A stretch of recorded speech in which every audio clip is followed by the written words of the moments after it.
में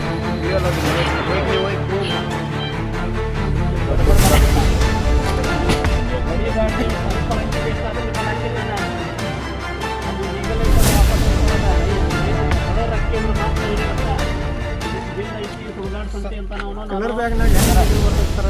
ಇದು ಸ್ಕ್ಯಾನ್ ಮಾಡಬೇಕು, ಚೆಕ್ ಮಾಡಬೇಕು, ಮಾಡ್ತೀವಿ ಎಫ್ ಮಾಡಿ ಸರ್ ಕಲರ್ ಬ್ಯಾಗ್ನಾಗ ಹೆಂಗೆ ಲೀಗಲ್ ಬರ್ತದೆ? ಏನಂದರೆ ಕಲರ್ ಬ್ಯಾಗ್ನಾಗ ಹೆಂಗೆ ಅದು ಆಮೇಲೆ ಮಾತಾಡೋಣ. ಅದು ಆಮೇಲೆ ಫಸ್ಟ್ ನಾನು ಒಂದೊಂದು ಪ್ರಶ್ನೆ ಕೇಳ್ತೀನಿ. ಫಸ್ಟ್ ಯಾರು ರೇಷನ್ ಕೊಡಲ್ಲ ಕಂಪ್ಲೀಟ್ ಮಾಡಿದೆ ಕೇಳಪ್ಪ. ಫಸ್ಟ್ ಇದು ರೇಷನ್ ಅಕ್ಕಿ ಹೌದು, ಕನ್ಫರ್ಮ್ ಆಯಿತಾ? ಫುಡ್ ಇನ್ಸ್ಪೆಕ್ಟರ್ ಅದ. ಸೆಕೆಂಡ್ ಸರ್ ಕಲರ್ ಬ್ಯಾಗ್ನಾಗ ಹಿಂಗೆ ಬಿಲ್ಲಿಂದ ಇಂಥ ಹಿಂಗೆ ಇದು ಹೌದು ಹೌದು ಬಿಡ್ರಿ ನಾನಿದೆ. ಈಗ ಹೆಂಗಿರ್ತೈತೆ ಅಂದ್ರೆ ಹಾಂ ಒಂದು ಟೈಮ್ ಈ ಕ್ವಾಲಿಟಿ ಬರುತ್ತೆ, ಒಂದು ಟೈಮ್ ಅದು ಮಿಕ್ಸ್ ಬರುತ್ತೆ.